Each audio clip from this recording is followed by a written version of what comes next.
Hello to everybody. I apologize, like Lori, I'm going to give my presentation in English.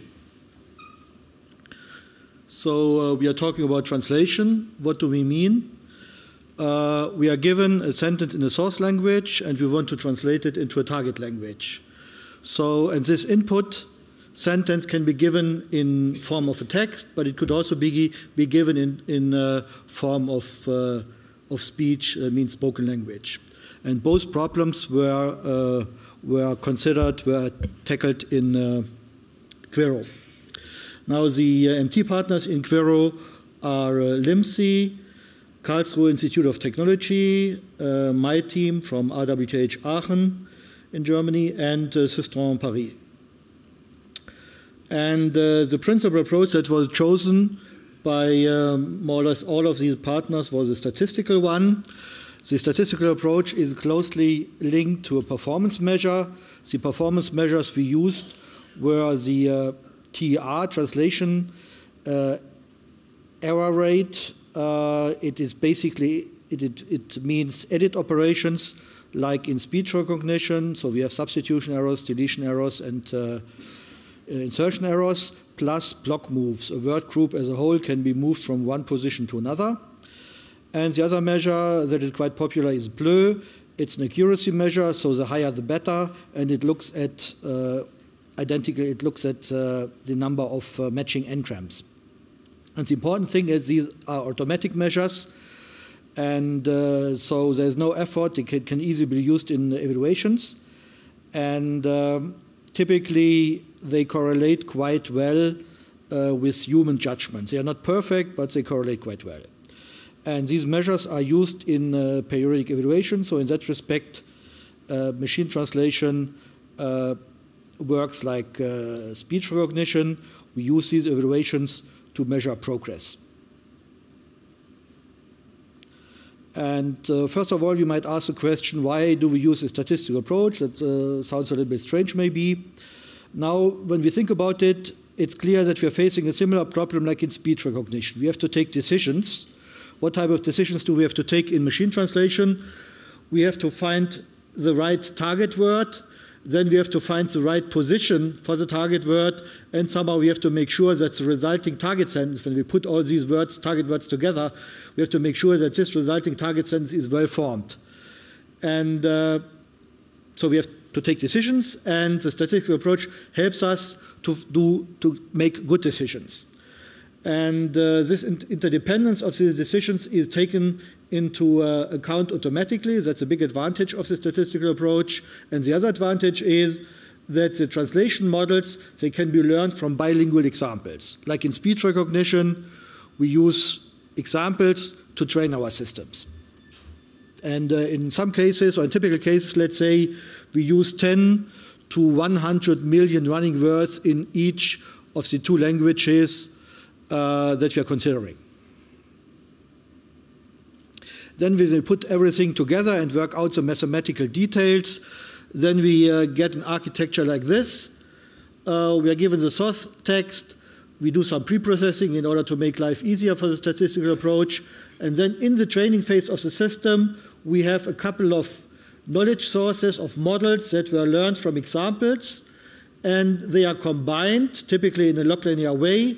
And then in this decoding phase or search phase, the system has to find that sentence that is the target sentence that is most probable given these knowledge sources that were learned from examples. And there's one important step to go beyond words. Typically what these systems do is they learn phrase pairs. So the sentence, both in the source language and target sentence, is decomposed into, let's say, fragments or phrases. And this is more or less the smallest unit for the translation process. Maybe that's the right time to switch to a demo.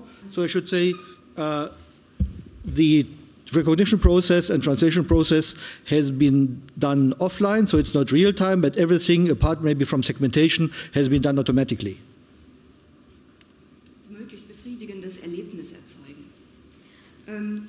Ich glaube nämlich, dass die interaktiven Medien in uns archaische kognitive Modelle adressieren, also Denkmuster, die in unserem biologischen Gedächtnis vor sehr, sehr langer Zeit einprogrammiert worden sind und dass wir die eben gerade durch interaktive Medien wieder hervorrufen können. Und das ist sehr erstaunlich. And we have similar systems for English to French. Everybody talks about happiness these days. I had somebody count the number of books with happiness in the title published in the last 5 years, and they gave up after about 40, and there were many more.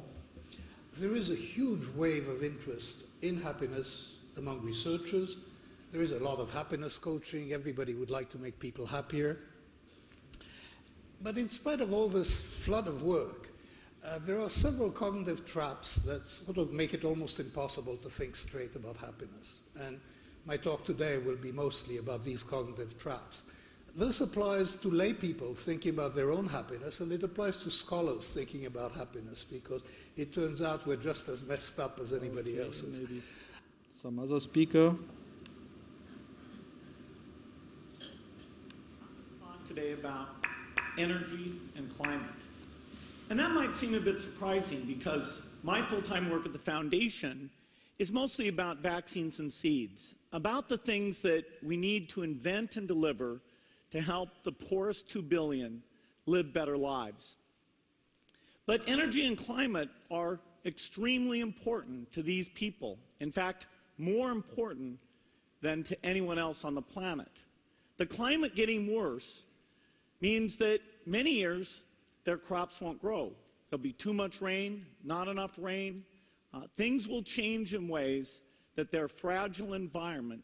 I think that should be sufficient to give you an idea of the type of data we are working on, or we worked on in Quaero. Now here are some of the research topics that we worked on. In terms of translation models, we use these phrase-based models, but there are approaches where these phrases can be combined in a hierarchical way. They are referred to as hierarchical phrases. Then you can extend them to include syntactic information. Ordering the words in the target sentence is an important problem, so we worked on these reordering models. Some more technical thing is discriminative training, extended lexicon models. Then also neural networks were found useful, not only for the language models in the target language, but also for the translation models in the narrow sense. Then domain adaptation is important, because for many tasks we do not have a lot of task-specific training data, so it's important to have a method that helps to transfer data from one domain to another domain.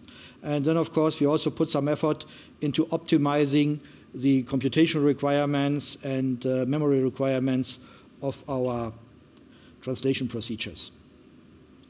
Now, like in speech recognition, we had many internal evaluations, but also external evaluations.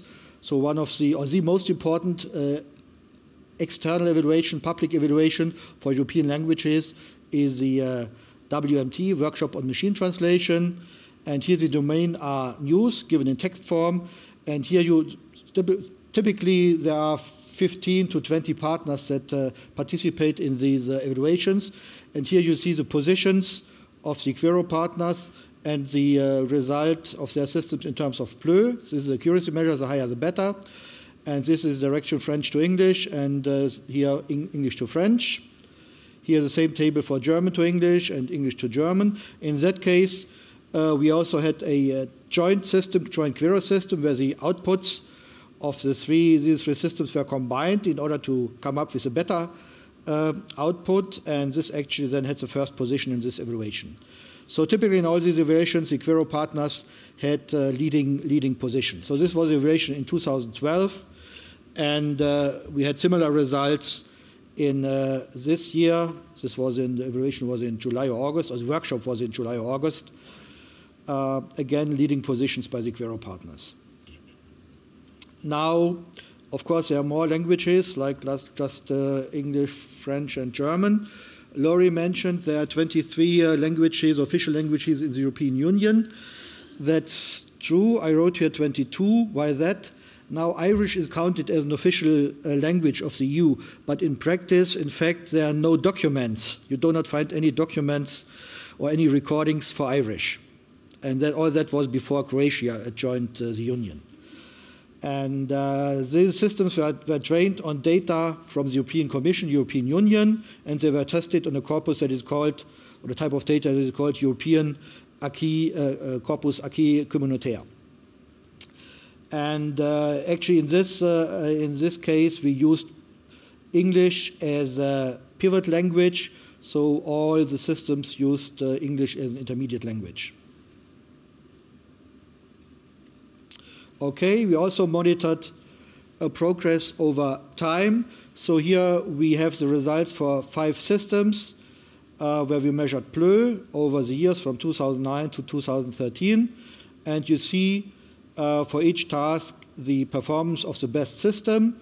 The systems were, or the tasks were German to French for text. We have here.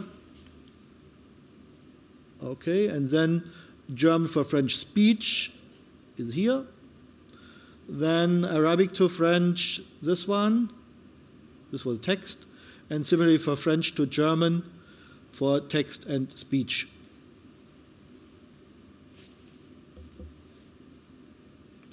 Here are some examples where we really checked that the quality of the translation has improved from 2009 to 2013. So here there's input in German. I'm not sure how many of you speak German. Here you see the French translation. So in 2009 that was not really good. In 2013 that is more or less acceptable. And similarly here for this sentence, in wenigen Jahren wird die große Mehrheit der Weltbevölkerung Zugang zu drahtlosem Breitband-Internet haben, dans quelques années la grande majorité de la population mondiale aura accès à Internet au haut débit sans fil. So, and some more examples.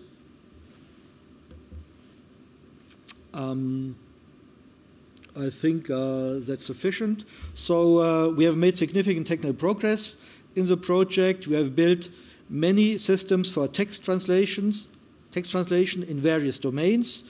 Typical domains were in use, then Europol data, that means data from the European Parliament, European Commission, and there was also an activity for patent translation, patents in Chinese and patents in Japanese. We built many systems for speech translation, and the domains here were broadcast news, typically parliamentary speeches and lectures, as you have seen in the demo. And in total, we covered many languages. Most effort was spent on French, German, English, and maybe also Spanish. And then for the non-European languages, that was Arabic, to be more exact, modern MSA, modern standard Arabic, Chinese, or for speech Mandarin, and Japanese. And we built baseline systems for all these 22 official languages of the European Union. Okay, that's it.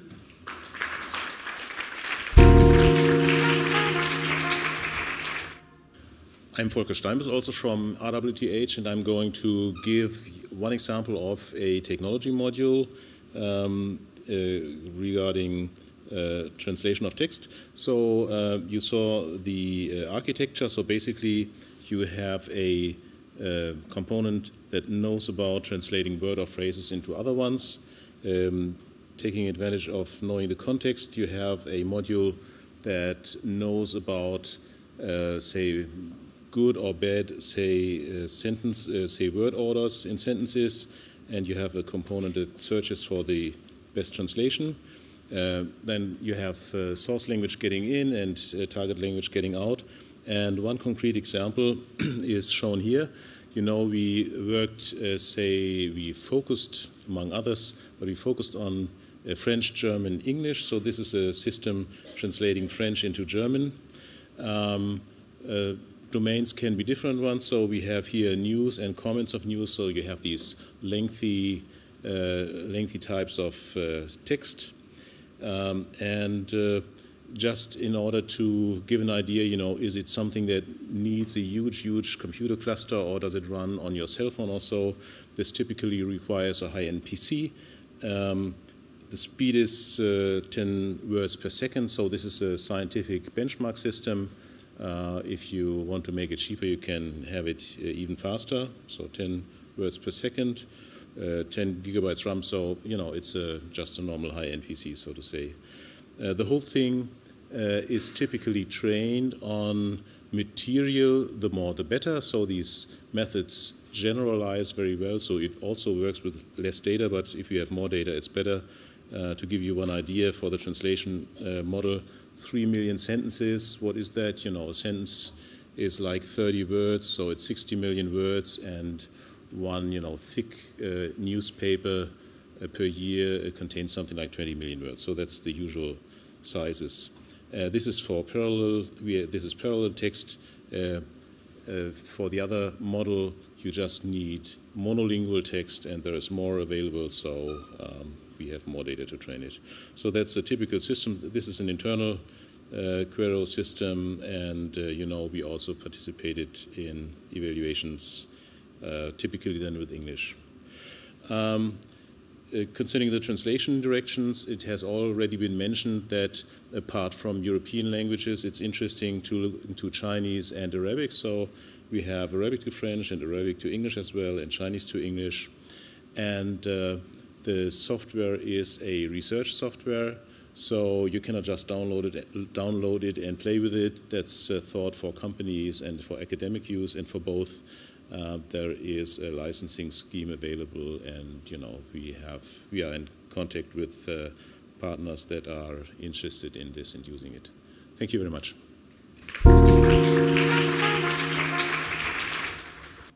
Bonsoir.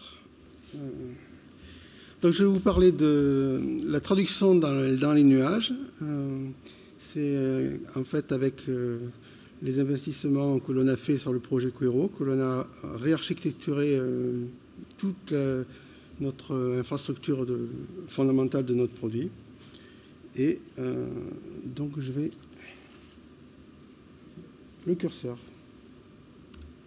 Voilà. Donc en fait, jusqu'à présent, Systran commercialisait des solutions basées sur les serveurs. Et en fait, on se heurte à un certain nombre de limites qui sont bien embêtantes. D'abord, il y a une limite nominale qui est chez nous à peu près 600 mots par seconde par cœur. Sur les machines multicore, on peut donc faire tourner plusieurs moteurs en parallèle.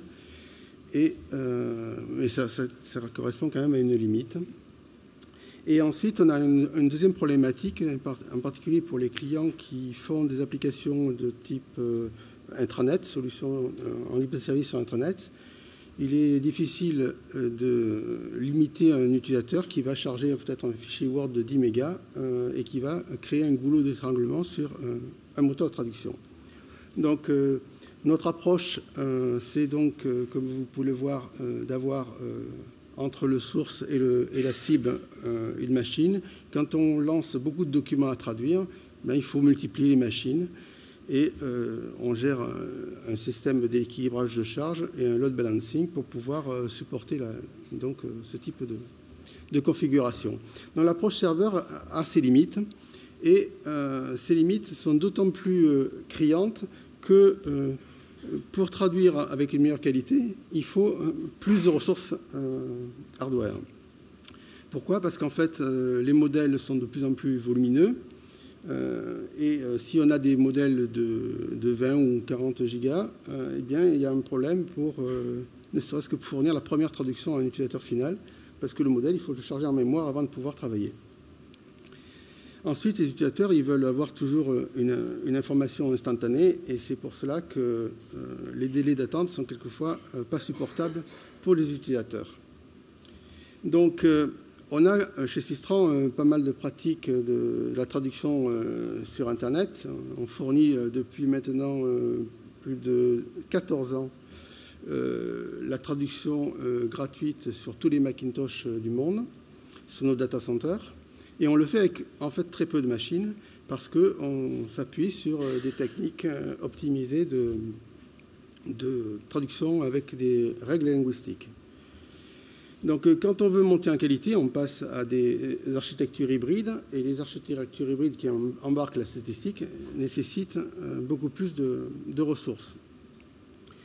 Il y a également un facteur clé dans les interfaces homme-machine moderne, c'est que l'utilisateur final il a besoin d'assistants, d'avoir de l'interactivité et apporter en contexte la terminologie, apporter une autocomplétion d'une traduction qui se fait au fur et à mesure de la saisie d'un texte, ou encore apporter l'affichage d'alternatives de traduction pour des fragments de phrases, c'est assez coûteux. Et donc, tout ceci peut être optimisé grâce à une approche Ajax, en embarquant localement, finalement, toutes les alternatives de traduction au niveau de l'IHM. Donc, la solution que nous avons mis en œuvre, c'est de réarchitecturer tout notre produit pour aller dans le cloud. Et ceci, pas forcément, je dirais, c'est pas un saut direct, mais c'est une approche très progressive, parce qu'en fait, aller sur le cloud, ça peut être à la fois intéressant en termes économiques, mais ça aussi peut être très onéreux. Et en fait, dans la logique de tarification des serveurs chez Amazon ou chez d'autres, il n'est pas très coûteux d'utiliser une machine sur un laps de temps court. Il est très coûteux de garder une machine active 7 jours sur 7, 24 heures sur 24. Et donc, l'élasticité, on l'obtient en mixant à la fois des data centers classiques et des nœuds, des machines que l'on active à la demande sur le cloud. C'est notre architecture, c'est celle que nous avons choisie avec la nouvelle version de Systran. Et pour éviter les goulets d'étranglement que l'on a pu connaître dans les versions précédentes, on a choisi que maintenant, quand on passe une traduction d'un document, on le segmente en paragraphes et on traduit chaque paragraphe sur des nœuds parallèles dans le cloud. Donc en fait, on construit une sorte de grid avec plein de nœuds et les documents, aussi massifs qu'ils soient, aussi nombreux qu'ils soient, sont tous réduits à des traductions de simples paragraphes. Ça nous permet donc d'absorber les pics, de pouvoir avoir une capacité de traitement de charge rapide. Donc l'architecture se présente sous cette forme-là.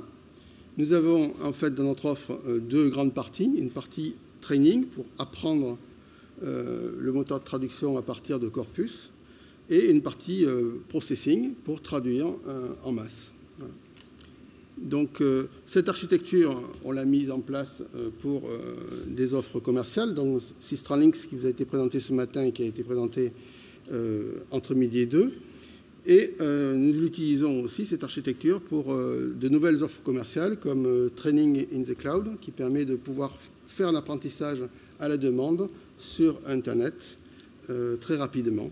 Et ceci est intéressant pour des bases de données de brevets qu'on traduit massivement ou du publishing ou même ce que l'on voit aujourd'hui de plus en plus, des besoins de recherche sur des corpus multilingues comme pour faire des recherches d'antériorité dans le domaine juridique, par exemple. Voilà.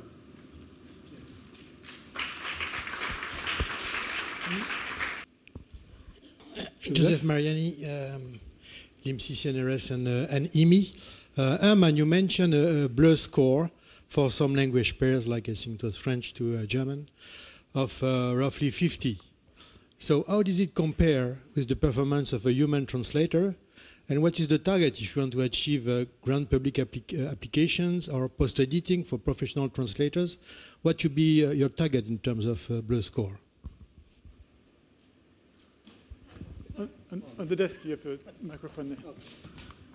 Well, that's a difficult question. I cannot give a target. Of course, a long-term target is perfect translation, but that's a long way to go.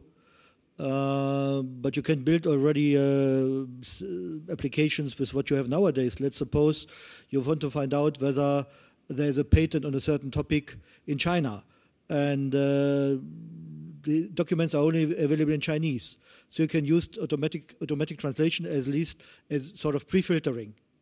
And then you have limited down your choice to a small number of documents, and then you can ask for a qualified translation. I think in terms of news, if you're just a tourist and are in a foreign country and watch local TV, And for that, I think automatic translation gives you already at least some idea of what the news is about and what's going on in the country. So, of course, translation like speech recognition is not perfect, and there's still a long way to go, but we have made a lot of progress. And the challenge, I think, is to find applications with the existing, for the existing technology. I'm not sure whether that answers exactly your question. Joseph? Maybe a second answer also. Once you approach human performance, then you use something else than Bleu score for the measure, because even how can I say this? You compare it with one or several translations, and you know, a correct translation might not match a reference translation, but that's a technicality. Currently, I think we are bad enough to still use that measure. Daniel Boursier, CNRS. J'ai une question pour Systran. Je voulais savoir, quand vous dites training in the cloud, ça veut dire que vous utilisez tous les corpus qui sont dans le cloud, mais avec quelles limites, pour entraîner votre base de traduction, votre base d'apprentissage, on va dire. Est-ce que c'est bien ça? Et est-ce qu'il y a des limites juridiques à ça? C'est-à-dire que je sais que ça se fait, mais est-ce que toutes les données sont donc... les données qu'on confie au cloud font l'objet de tels traitements?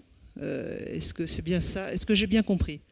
Alors, je vais préciser, effectivement, cette nouvelle offre, elle ne s'appuie pas sur des textes, je dirais, des mémoires de traduction, je dirais, que l'on fournit, mais le client peut charger ses propres ressources et lancer des traitements pour construire les modèles de traduction, les modèles de langue, à partir de ses propres données.